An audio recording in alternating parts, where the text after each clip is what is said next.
Hello, my name is Elaine Brelsford and I'm with the American Quilter Society. We're here with Quilt Week in Lancaster, Pennsylvania. I'm here with Bethanne Nemesh and she has made a quilt called the Shell Collector. We're here to talk to her about her quilt. Thank you. Tell me a little bit about your design of the quilt. This quilt is based on a very traditional design. It's a feathered square and square. It's based on an Amish traditional set. And living around Lancaster, Pennsylvania is a very traditional, and the Amish influence is very high here. And I just really enjoy that. Plus I enjoy the color blocks that it creates because I like to do a style of quilting that I call pictographic quilting. And it allows for broad areas of beautiful color to put my style of quilting on top of. So point to some areas of pictographic quilting that would be a good example of that. Sure. Well, here in the center is an image of my two children playing at the beach, and all around the outside is a story of an underwater scene, starting with the light coming through the surface of the ocean with jellyfish and turtles, and then as you go down the seafloor with an octopus and some coral, and then mid-level ocean creatures. So you can actually read the entire thing. So it's graphic and it's a picture as well. That's highlighted with dense quilting to create a trapunto effect so that you can see the images. So for your center design, these characters are so very interesting when you're close up with them. Was this from a photograph? It is from a photograph, yes. We were on vacation at Aztec Beach, which is where the wild horses roam. And it's one of those images that sometimes happens when you have kids, where you take a picture and the picture transcends the actual photograph and captures their spirit in a way that sort of highlights that moment of childhood that just seems so fleeting. And my daughter, with her just free spirit, she's happy to be just out there and dancing around, and my son with his obsessive compulsive need to collect shells and ignore the dangers of the ocean. And the label of this quilt on the back is an actual picture that this came from, where you can compare the two. I had to draw it differently so that it's a stronger quilt. So it's based on the picture, but it's not a reproduction of the picture. Talk to us a little bit about the shell in here. This formal element here is based on the inside of a nautilus shell. My son has a large shell collection, and I did a rubbing of the shapes that are inside of a nautilus shell, and that is the base of the swirl and these little fins that are inside of this feathered shape. And I like the idea of doing a formal quilting element paired with these pictorial areas, because I feel like it creates a really nice frame. And it, I think, shows that I can do this, but I can also do the formal traditional quilting as well. And these have a small little formal element. You can see that some of these feathers of the feathered square are big, more traditional, and others are small. And to me, they represent all the small polished stones that I kind of pick up on the beach. And my son, he's a little obsessive about picking up shells at the beach, so we come home with all these things. And so to me, it's just very evocative of my family, and all of the imagery is actually from my own photography. My brother-in-law's a diver, or we go to a lot of aquariums, and so the octopus posed nicely at the aquarium for me, and the jellyfish, and then I can take those pictures and then manipulate them, just being able to draw to get them to be the shape that I want them to be. I don't need them to be exact. I use them for reference, like skin texture and that kind of thing. Tell us about your children's response. They're both in there. They are. My daughter is Cora, and she thinks the quilt's all about her because she's dancing here in the middle. And my son thinks it's all about him because he's collecting seashells in the back, and the quilt's named the Shell Collector. So they both think it belongs to each of them, which is kind of funny. It's really hard to do something like this and evoke a feeling. Like, you can see the joy in this. The action really depicts that feeling. How hard was that for you to really make that happen? Because it really pops. It's not difficult. It's not easy. It is very hard to do. I'm very fortunate that I can free draw very easily. I find that an easy thing for me, which is very hard for most people.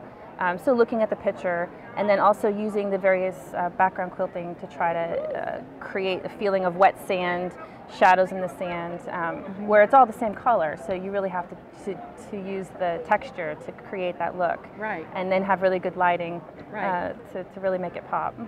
So this is very densely quilted. Do you draw all that out ahead of time, or how do you do that? How do you approach that? I actually free draw most of the things on the quilt simply with either chalk or a blue washout marker, just literally sketching, sometimes from source material or from my head.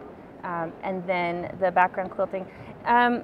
I usually use a very linear background quilting, because I found that your brain understands lines very, very easily, and it allows for the organic shapes to pop if they're against the linear quality of the background quilting.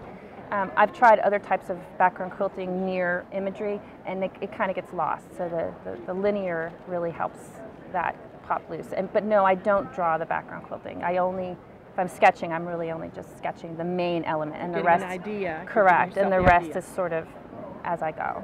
It's really tight in here. I mean, so much of this is just. It's very little that's untouched by thread. It's really beautiful. Thank you. Yes, the threads actually are about 15 per square inch, so they're very, very close. And how long did it take you to do that? The quilting itself is probably about 120 hours. The piecing it's hard to say, because you work at it and then you stop, and then you work at it and then stop. But what a lot of people don't know is that I actually made this quilt twice. The first time I made it, 120 hours of quilting and all the piecing, it was destroyed in a blocking accident the day before shipping it to its first debut show, and it was ruined completely. Now, what happened to ruin that quilt? Well, this is silk dupioni, and silk is not cotton. It's a completely different dye process. And the first time I blocked the quilt, it was fine. I blocked it with ice water because I was focused on the blue lines, and you want those to get those out with cold water, and it behaved beautifully. And the second time I blocked it was because I just wanted to smooth it out again after binding it, and I wasn't as careful with the temperature of the water, and it was slightly warmer than very cold, and all of the rust-colored silks bled, and it was irrevocably destroyed, and bled out to its grease goods. Like if you saw it now, it's kind of a beige. It's all beige. All of it bled. So after tears and anger, I made it from scratch, and that's the quilt that has become the shell collector. It's actually the second quilt that is the one that's been to show and the one that's been photographed, but I've made it twice. But in the end, it turned out to be a good thing, because with the first one, I felt like I made maybe one or two lazy choices, that I didn't really think through my plan as well as I could, and I had the opportunity to rework those areas on the second time. So I think it's a stronger quilt because of doing it a second time. Now you have this really nice edging here. Tell us a little bit about that. This frame and also the binding are both were empty flanges of fabric that I left an opening in, and hand stuffed them with pearls, beads, and then individually tied them off. That makes a really nice Some people think treatment. it's an upholstery trim, but it's not. Right. It's actually made of the same fabrics in the quilt. It has that look, but it's much more custom than that. It is, Really yes. beautiful. Thank you. Who are you actually going to give it to someday? Well, I'll be dead, so they can duke that out amongst themselves. But there is a series. There is a series, yes. My first quilt is a garden-themed quilt, and I've been just so fortunate with my quilts that they've been placing, and it placed just a couple weeks ago at Phoenix, my other quilt did. Oh, wonderful, yeah. And my next quilt is a very fall-themed quilt that I'm working on, and it's oranges and wasabi green and burgundy, and it's very Pennsylvania fall, and my son is very into that, so I think he'll change his mind when he sees the next one. Do you know how long it's going to take you, just thinking ahead about how long it'll take you to make that next quilt? I've been piecing it now since about October, on and off, and I think probably I can quilt it in about 6 to 8 weeks, but that's working, pretty steadily, 8-hour days on it. So I'm hoping to accomplish that between May and June of this year. How many in the series? I have no idea. It's a work in progress. It is a work in progress. I have at least 2 more mentally thought out. So we'll just have to wait and see. And then, of course, if I destroy any more by accident, that's going to put a serious end to my quilting career with silk, because it's very frustrating. It slows things down. It does. I don't know that I could make myself do it a second time again. They're all going to be in silk. Maybe. I think so. I really love the luminosity of the silk and the texture that it creates. But it does have its own challenges. You can't treat it like cotton.